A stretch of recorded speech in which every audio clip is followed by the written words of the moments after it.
നിർണായകമായ CPM സംസ്ഥാന സെക്രട്ടേറിയറ്റും മന്ത്രിസഭാ യോഗവും ഇന്ന് ചേരുന്നുണ്ട്. ആർ ശ്രീജിത്ത് നൽകും കൂടുതൽ വിശദാംശങ്ങൾ. R Sreejith, very good morning. തിരക്കിട്ട നീക്കങ്ങളാണ് തലസ്ഥാനത്തെന്ന് തോന്നുന്നു. CPIയുടെ സംസ്ഥാന എക്സിക്യൂട്ടീവ് ഉണ്ട്, CPMന്റെ സംസ്ഥാന സെക്രട്ടേറിയറ്റ് ഇന്ന് ചേരുന്നുണ്ട്, മന്ത്രിസഭാ യോഗവും ചേരുന്നുണ്ട്. ചോദ്യം ADGPയെ മാറ്റുമോ എന്നുള്ളതാണ്. ഇപ്പോൾ ഏറ്റവും ഒടുവിൽ പുറത്തുവരുന്ന വിവരമനുസരിച്ച് ഈ ADGP ദേശീയ തലത്തിലെ നേതാക്കളെ മാത്രമല്ല, വത്സൻ തില്ലങ്കേരി അടക്കമുള്ളവരെ വയനാട് ദുരന്തത്തിന്റെ പശ്ചാത്തലത്തിൽ കൽപ്പറ്റയിൽ വെച്ച് കണ്ടു എന്നൊരു വാർത്തയും ഒക്കെ പുറത്തു വരുന്നുണ്ട്. ഇതൊക്കെ CPI നേതാക്കൾക്കിടയിൽ കടുത്ത അതൃപ്തി ഉണ്ടാക്കിയിരിക്കുകയാണെന്നാണ് മനസ്സിലാക്കുന്നത്. ഇന്നലെ ബിനോയ് വിശ്വം മുഖ്യമന്ത്രിയെ കണ്ടു മടങ്ങി വന്നു. എന്തെങ്കിലും സൂചനകൾ കിട്ടിയോ നമുക്ക്? ആ ശ്രീജിത്ത്, ഇന്ന് എന്തൊക്കെയായിരിക്കും സംഭവിക്കാൻ സാധ്യതയുള്ളത് തലസ്ഥാനത്ത്?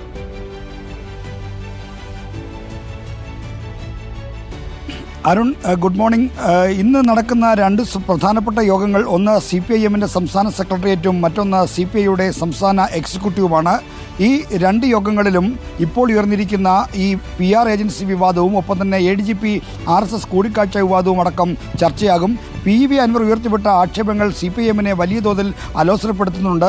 പുറമേക്ക് പ്രതിരോധം ഒക്കെ ഉയർത്തുന്നുണ്ടെങ്കിലും മതന്യൂനപക്ഷങ്ങൾക്കിടയിൽ അവിശ്വാസമുണ്ടാക്കുന്ന തരത്തിലുള്ള ആരോപണങ്ങളും പരാതികളുമാണ് അൻവർ മുന്നോട്ട് വച്ചിരിക്കുന്നത്. ഒപ്പം തന്നെ മുഖ്യമന്ത്രിയുടെ ഓഫീസിൻ്റെയും വിശ്വാസത്തെ ബാധിക്കുന്ന ആക്ഷേപങ്ങളും ഉന്നയിച്ചിരിക്കുന്നു. ആ പരാതികൾ പൊതുമണ്ഡലത്തിലും ഇപ്പോൾ എത്തിയിട്ടുണ്ട്. അപ്പോൾ ഈ സാഹചര്യത്തിൽ എന്ത് വേണം എന്നതിനെക്കുറിച്ച് ഉള്ള ആലോചന CPIMന്റെ സംസ്ഥാന സെക്രട്ടറിയിൽ നടക്കും. ഒപ്പം തന്നെ ADGPക്കെതിരായ അന്വേഷണ റിപ്പോർട്ട് തയ്യാറായിക്കൊണ്ടിരിക്കുന്നു. ഒരുപക്ഷെ ഇന്നോ നാളെയോ സംസ്ഥാന പോലീസ് മേധാവി ഷേഖ് ദർവേഷ് സാഹിബ് ഈ റിപ്പോർട്ട് കൈമാറും. അപ്പോൾ റിപ്പോർട്ടിൻ്റെ കണ്ടന്റ് എന്താണെന്നതിനെക്കുറിച്ച് മുഖ്യമന്ത്രിക്ക് ധാരണയുണ്ടാകും. ആ ധാരണയുടെ അടിസ്ഥാനത്തിൽ സ്വീകരിക്കേണ്ട നടപടികളും ഒരുപക്ഷെ CPIMന്റെ സംസ്ഥാന സെക്രട്ടേറിയറ്റിൽ ചർച്ചയാകുമെന്നാണ് പ്രതീക്ഷിക്കുന്നത്. നാളെ CPIMന്റെ സംസ്ഥാന കമ്മിറ്റിയും വിളിച്ചു ചേർത്തിട്ടുണ്ട്. എന്നാൽ CPIയുടെ സംസ്ഥാന എക്സിക്യൂട്ടീവിൽ ഈ ADGPക്കെതിരായ നടപടി വൈകുന്നത് സംബന്ധിച്ച് എന്ത് നിലപാടെടുക്കും എന്നതാണ് ഏറ്റവും ശ്രദ്ധേയമായ കാര്യം. ഏറ്റവും രാഷ്ട്രീയ കൗതുകമുണർത്തുന്ന ഒരു യോഗമായി ഇന്നത്തെ CPI എക്സിക്യൂട്ടീവ് മാറുന്നു. അതോടൊപ്പം തന്നെ രാവിലെ 10 മണിക്ക് നടക്കാൻ പോകുന്ന മന്ത്രിസഭാ യോഗത്തിൽ CPI മന്ത്രിമാർ ഈ ADGP വിഷയത്തിലും പൂരം കലക്കലുമായി ബന്ധപ്പെട്ട അന്വേഷണത്തിൻ്റെ കാര്യത്തിലും സ്വീകരിക്കുന്ന നിലപാടും വളരെ ആകാംക്ഷയോടെ എല്ലാവരും വീക്ഷിക്കുന്നുണ്ട്. കാരണം കഴിഞ്ഞ മന്ത്രിസഭാ യോഗത്തിൽ CPIയുടെ നിയമസഭാകക്ഷി നേതാവായ K രാജൻ ഈ പൂരം കലക്കലുമായി ബന്ധപ്പെട്ട അന്വേഷണത്തിൻ്റെ കാര്യം ചൂണ്ടിക്കാണിച്ചിരുന്നു. അന്വേഷിക്കാം, തുടരന്വേഷണം മുഖ്യമന്ത്രി പ്രഖ്യാപിച്ചെങ്കിലും ഇതുവരെ ആ അന്വേഷണവുമായി ബന്ധപ്പെട്ട നടപടികളൊന്നും ആയിട്ടില്ല എന്നാണ് മനസ്സിലാക്കുന്നത്. ഇക്കാര്യത്തിലും CPIക്ക് അതൃപ്തിയുണ്ട്. അതോടൊപ്പം തന്നെ ADGP MR രാജകുമാറിനെതിരെയുള്ള അന്വേഷണ കാലാവധി അവസാനിക്കുന്ന ഘട്ടത്തിൽ നടപടിയുടെ കാര്യത്തിൽ ഒരുപക്ഷെ മന്ത്രിസഭാ യോഗത്തിൽ ഒന്നുകൂടി ആവർത്തിക്കാൻ CPI മന്ത്രിമാർ തയ്യാറായേക്കുമെന്ന സൂചനകളും പുറത്തു വരുന്നു. രാവിലെ 11 മണിയോടെ CPI എക്സിക്യൂട്ടീവ് ആരംഭിക്കും. ഈ എക്സിക്യൂട്ടീവിന് മുമ്പ് ഇന്നലെ ബിനോയ് വിശ്വം മുഖ്യമന്ത്രിയെ കണ്ടപ്പോഴും റിപ്പോർട്ട് വരട്ടെ, നടപടിയുടെ കാര്യത്തിൽ തീരുമാനമെടുക്കാം എന്ന ഉറപ്പാണ് മുഖ്യമന്ത്രി ആവർത്തിച്ച് നൽകുന്നത്. അതായത് ഈ സംസ്ഥാന പോലീസ് മേധാവിയുടെ നേതൃത്വത്തിൽ നടക്കുന്ന അന്വേഷണം കഴിയാതെ ADGP MR അജിത് കുമാറിനെതിരെ ചെറുവിരൽ അനക്കാൻ പോലും താൻ തയ്യാറല്ല എന്ന കൃത്യമായ നിലപാട്, ഒരു വാശി, ഒരു കടുംപിടുത്തം പോലെയുള്ളൊരു നിലപാടാണ് മുഖ്യമന്ത്രി സ്വീകരിച്ചിരിക്കുന്നത്. അതിന് വഴങ്ങി നിൽക്കണമോ അല്ലെങ്കിൽ ഇനിയും അനന്തമായി കാത്തിരിക്കണമോ എന്ന ചോദ്യം CPIയുടെ ദേശീയ എക്സിക്യൂട്ടീവ് അംഗം K പ്രകാശ് ബാബുവിനെ പോലുള്ള നേതാക്കൾ ഇതിനകം പരസ്യമായി ഉയർത്തിക്കഴിഞ്ഞു. അതുകൊണ്ട് തന്നെ CPIയുടെ എക്സിക്യൂട്ടീവിൽ ഈ PR ഏജൻസി വിവാദം അടക്കമുള്ള വിഷയങ്ങളിലും ഗൗരവതരമായ ചർച്ച നടക്കാനാണ് സാധ്യത. ശ്രീജിത്തെ, മറ്റൊരു കാര്യം ശ്രീജിത്ത് ശ്രദ്ധിച്ചോന്ന് അറിയില്ല, നമ്മുടെ ഈ മുഖ്യമന്ത്രിയുമായി ബന്ധപ്പെട്ട PR വിവാദമാണെങ്കിലും ADGP RSS വിവാദമാണെങ്കിലും ഒക്കെ പുറത്തു വന്നതിന് ശേഷം വളരെ കുറച്ച് മന്ത്രിമാർ മാത്രമാണ് ഈ മുഖ്യമന്ത്രിയെ പ്രതിരോധിച്ചുകൊണ്ട് സംരക്ഷണ കവചം ഒരുക്കിയിരിക്കുന്നത്. അത് CPIയിലെ മന്ത്രിമാരാരും മുഖ്യമന്ത്രിക്ക് തുറന്ന പിന്തുണയുമായി എത്തിയിട്ടുമില്ല എന്ന് നമുക്ക് കാണാം. ഇപ്പോൾ ഏറ്റവും ഒടുവിലെത്തിയ PR വിവാദമാണെങ്കിലും ശരി, ഇതിൽ മുഹമ്മദ് റിയാസ്, ശിവൻകുട്ടി, സജി ചെറിയാൻ, ഒരു പരിധിവരെ R ബിന്ദു, ഇങ്ങനെയൊക്കെയുള്ള ആളുകളാണ് മുഖ്യമന്ത്രിക്ക് പിന്തുണയുമായി എത്തിയിരിക്കുന്നത്. ഭൂരിപക്ഷം മന്ത്രിമാരും ഈ വിഷയത്തിൽ മൗനം പാലിക്കുകയാണ്. ഇതിപ്പോൾ നാളെ നിയമസഭാ സമ്മേളനം തുടങ്ങുമ്പോൾ അസാധാരണമായ സാഹചര്യം സൃഷ്ടിക്കുമോ? മുഖ്യമന്ത്രിക്ക് വേണ്ടി ഏതായാലും ഇന്നത്തെ CPIയുടെ സംസ്ഥാന സെക്രട്ടറിയിൽ ഈ വിഷയം ചർച്ച ചെയ്യുമെന്നാണ് ഞാൻ മനസ്സിലാക്കുന്നത്.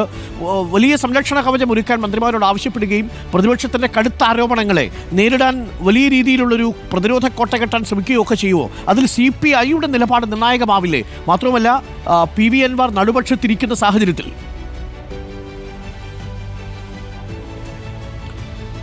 അരുൺ, PR ഏജൻസി വിവാദത്തിൽ CPIക്ക് ശക്തമായ വിമർശനമുണ്ട്. സർക്കാരിൻ്റെ ഈ പ്രചരണ പ്രവർത്തനങ്ങൾക്ക് ഒരു ബാഹ്യ ഏജൻസിയുടെ സഹായം തേടേണ്ട ആവശ്യമില്ല. പ്രത്യേകിച്ചും മുഖ്യമന്ത്രിക്ക് ചരിത്രത്തിലില്ലാത്ത വിധത്തിൽ മാധ്യമ മാനേജ്മെൻറ്റിന് വിപുലമായ സംവിധാനങ്ങൾ ഉള്ളപ്പോൾ പ്രതിമാസം ഏതാണ്ട് 12 ലക്ഷത്തിനപ്പുറം ശമ്പളം കൊടുക്കുന്ന തരത്തിലുള്ള ഒരു വിപുലമായ സംവിധാനമാണ് മുഖ്യമന്ത്രിക്കായി സെക്രട്ടേറിയറ്റിൽ ഒരുക്കിയിട്ടുള്ളത്. അപ്പോൾ മാധ്യമ മാനേജ്മെൻറ്റിനും അത്തരത്തിലുള്ള ആസൂത്രണങ്ങൾ PR പ്രവർത്തനങ്ങൾക്കുമായി എന്തിന് പുറത്തുനിന്നൊരു ഏജൻസിയെ നിയോഗിക്കുന്നു. ആ ഏജൻസിയുടെ നിലനിൽപ്പാകട്ടെ ദുരൂഹവുമാണ്. കാരണം PRDയുടെ എംപാനൽ ലിസ്റ്റിലുള്ള ഏജൻസിയല്ല ഇപ്പോൾ പുറത്തു വന്നിരിക്കുന്ന കെയ്സൺ. അപ്പോൾ ആരുമായിട്ടാണ് കെയ്സൺ എന്ന ഏജൻസിക്ക് കരാർ? ഇത്തരം തുടങ്ങിയ നിരവധി ചോദ്യങ്ങൾ ഈ വിവാദം ഉയർത്തിവിടുന്നുണ്ട്. അതുകൊണ്ട് തന്നെ CPI ഈ കാര്യത്തിൽ മൗനം പാലിക്കുകയാണ്. എന്നാൽ CPIക്കകത്ത് ഇതിനെപ്പറ്റി ശക്തമായ വിമർശനവും അഭിപ്രായവും ഒക്കെ തന്നെ ഉണ്ട്. ഇനി അരുൺ ചോദിച്ച ആദ്യത്തെ ചോദ്യത്തിലേക്ക് വന്നാൽ, CPMന്റെ ഈ PR ഏജൻസി വിവാദവുമായി ബന്ധപ്പെട്ട് വന്നിരിക്കുന്ന പ്രതികരണങ്ങളിലേറെയും മുഹമ്മദ് റിയാസും വി ശിവൻകുട്ടിയും ആർ ബിന്ദുവും MV രാജേഷും സജി ചെറിയാനുമാണ് നടത്തിയത്. ഇവരാരും PR ഏജൻസി എന്ന കാര്യത്തെ തൊടാൻ തയ്യാറാകുന്നില്ല. മുഖ്യമന്ത്രിക്ക് മാധ്യമങ്ങളോട് സംസാരിക്കാൻ PR ഏജൻസിയുടെ സഹായം വേണോ എന്ന ചോദ്യം തിരികെ മാധ്യമങ്ങളോട് ചോദിക്കുകയാണ് മുഹമ്മദ് റിയാസും മറ്റുമുള്ളത്. എന്നാൽ ഈ PR ഏജൻസിയുമായി ബന്ധപ്പെട്ട പ്രശ്നത്തെ ആർജവത്തോടെ സമീപിക്കാൻ ഇങ്ങനൊരു PR ഏജൻസി ഞങ്ങൾക്കുണ്ട് എന്ന് തുറന്നു പറഞ്ഞുകൊണ്ട് ആർജവത്തോടുള്ള സമീപനം സ്വീകരിക്കാൻ ഒരു മന്ത്രിമാരും തയ്യാറായില്ല. അക്കാര്യത്തിൽ ഇപ്പോൾ മുൻ സ്പീക്കർ P ശ്രീരാമകൃഷ്ണൻ മാത്രമാണ് കൃത്യമായൊരു നിലപാടെടുത്തുള്ളത്. അതായത് പൊതുജന സമ്പർക്കത്തിന് ഏത് ചെകുത്താനെയും കൂട്ടുപിടിക്കും എന്ന പ്രതികരണവുമായിട്ടാണ് P ശ്രീരാമകൃഷ്ണൻ ഇന്നലെ ഫേസ്ബുക്കിൽ കുറിച്ചിരിക്കുന്നത്. അപ്പോൾ ശ്രീരാമകൃഷ്ണനൊക്കെ തന്നെ ഈ PR ഏജൻസി ഉണ്ടെന്ന കാര്യം സ്വീകരിക്കുമ്പോൾ മന്ത്രിമാർക്ക് എന്തുകൊണ്ടോ അക്കാര്യത്തിൽ ഭയമാണ്. അതെല്ലാം മുഖ്യമന്ത്രിയോട് ചോദിക്കണം. PR ഏജൻസിയുമായി ബന്ധപ്പെട്ട കാര്യത്തെപ്പറ്റി താൻ ഉത്തരം പറയുന്നില്ല എന്നാണ് ഡിവൈഎഫ്ഐയുടെ സംസ്ഥാന പ്രസിഡന്റ് V വസീഫിനോട് ഇന്നലെ മാധ്യമങ്ങൾ ചോദിക്കുമ്പോഴും പറയുന്നത്. അപ്പോൾ PR ഏജൻസി എന്ന കാര്യത്തെ തൊടാൻ എന്തുകൊണ്ടോ മടിയുണ്ട്. ആ മടികൊണ്ടാണ് ഇന്നലെ പാർട്ടിയുടെ മുഖപത്രമായ ദേശാഭിമാനി PR ഏജൻസിയുടെ കാര്യം മറച്ചുവെച്ച് വാർത്ത റിപ്പോർട്ട് ചെയ്തതും. Okay, thank you Sujith. എന്തായാലും സൂക്ഷ്മമായി വിലയിരുത്തുക CPIയിലെ ക്യാമ്പിലെ നീക്കങ്ങൾ, ഒപ്പം CPMന്റെ സംസ്ഥാന സെക്രട്ടേറിയറ്റിൽ ഈ PR വിഷയത്തിലടക്കം എങ്ങനെയാണ് പ്രതികരണം ഉണ്ടാവുന്നത്, ഇതൊക്കെ നമുക്ക് പ്രേക്ഷകരിലേക്ക് എത്തിക്കുകയും ചെയ്യാം. സംസ്ഥാന നിയമസഭാ സമ്മേളനം തുടങ്ങുമ്പോൾ ഭരണപക്ഷം വീർക്കുമെന്ന കാര്യത്തിൽ യാതൊരു തർക്കവുമില്ല. പക്ഷേ അതിനു മുൻപ് ADGP ക്രമസമാധാന ചുമതലയിൽ നിന്ന് മാറ്റിയാൽ ഒരു ആശ്വാസം കിട്ടും. PRന്റെ കാര്യത്തിലും നിയമസഭാ സമ്മേളനം തുടങ്ങുന്നതിന് മുമ്പ് മുഖ്യമന്ത്രി വിശദീകരണം നടത്തും എന്നാണ് നമ്മൾ മനസ്സിലാക്കുന്നത്. ഒരുപക്ഷെ ഇന്ന് മുഖ്യമന്ത്രി മാധ്യമങ്ങളെ കണ്ടേക്കാമെന്ന് കരുതുന്നു. മുഖ്യമന്ത്രി മാധ്യമങ്ങളുടെ കാര്യങ്ങൾ വിശദീകരിച്ചേക്കും. ഒരു PR ഏജൻസിയെയും സർക്കാർ ഇടപെട്ട് നിയമിച്ചിട്ടില്ലെന്നും ചില വ്യക്തികളാണ് ഈ അഭിമുഖവുമായി ബന്ധപ്പെട്ട് തന്നെ സമീപിച്ചതെന്നും ഒരുപക്ഷെ മുഖ്യമന്ത്രി വിശദീകരിച്ചേക്കാം. പക്ഷേ വിശദീകരണം എത്ര കണ്ട് പ്രതിപക്ഷം കണക്കിലെടുക്കുമെന്ന് നമുക്കറിയില്ല. നമുക്ക് കാത്തിരുന്ന് കാണാം. എന്തായാലും PR വിവാദം സർക്കാരിനെ വല്ലാതെ കുഴയ്ക്കുകയും ചെയ്തിട്ടുണ്ട്. ഇന്ന് പത്രങ്ങളൊക്കെ ഒരുപാട് ചോദ്യങ്ങൾ ചോദിച്ചിട്ടുണ്ട്. ആ ചോദ്യങ്ങൾക്കുള്ള ഉത്തരം ഇനി മുഖ്യമന്ത്രിയുടെ ഓഫീസ് നൽകണം. ഈ കെയ്സൺ എന്ന് പറയുന്ന PR ഏജൻസിയെ ഏതെങ്കിലും തരത്തിൽ മുഖ്യമന്ത്രി ഉപയോഗിച്ചിട്ടുണ്ടോ? മറ്റേതെങ്കിലും പ്രവർത്തനങ്ങൾക്ക്, മറ്റേതെങ്കിലും പത്രങ്ങൾക്ക് ഈ കെയ്സൺ എന്ന ഏജൻസി വഴിയാണോ പത്രക്കുറിപ്പ് നൽകിയിരിക്കുന്നത്? ഇത്തരം പൊതുജന സമ്പർക്ക പരിപാടിക്ക് PR ഏജൻസികളെ ഉപയോഗിക്കുന്നൊരു പദവി സർക്കാരിനുണ്ടോ? അങ്ങനെ ഒരുപാട് ചോദ്യങ്ങളുണ്ട്. ഈ ചോദ്യങ്ങളൊക്കെ ഇനിയിപ്പോൾ വിവരാവകാശവുമായിട്ട് മുഖ്യമന്ത്രിയുടെ ഓഫീസിലേക്ക് എത്തും എന്നതാണ് ഏറ്റവും പ്രധാനപ്പെട്ട കാര്യം. ഇതൊരു പബ്ലിക് ഓഫീസാണല്ലോ. നമുക്ക് കാത്തിരുന്ന് കാണാം. എന്തായാലും കളി തുടങ്ങിയിട്ടേ ഉള്ളൂ എന്നാണ് നമ്മൾ മനസ്സിലാക്കുന്നത്. നാളെ നിയമസഭാ സമ്മേളനത്തിൽ വളരെ ചൂടേറിയ രംഗങ്ങൾ നമ്മൾ പ്രതീക്ഷിക്കുന്നുണ്ട്. രാഷ്ട്രീയം എപ്പോഴും ചൂട് പിടിച്ചിരിക്കുമ്പോഴാണല്ലോ ജനാധിപത്യം കൂടുതൽ സൗന്ദര്യമുള്ളതായി മാറുന്നത്.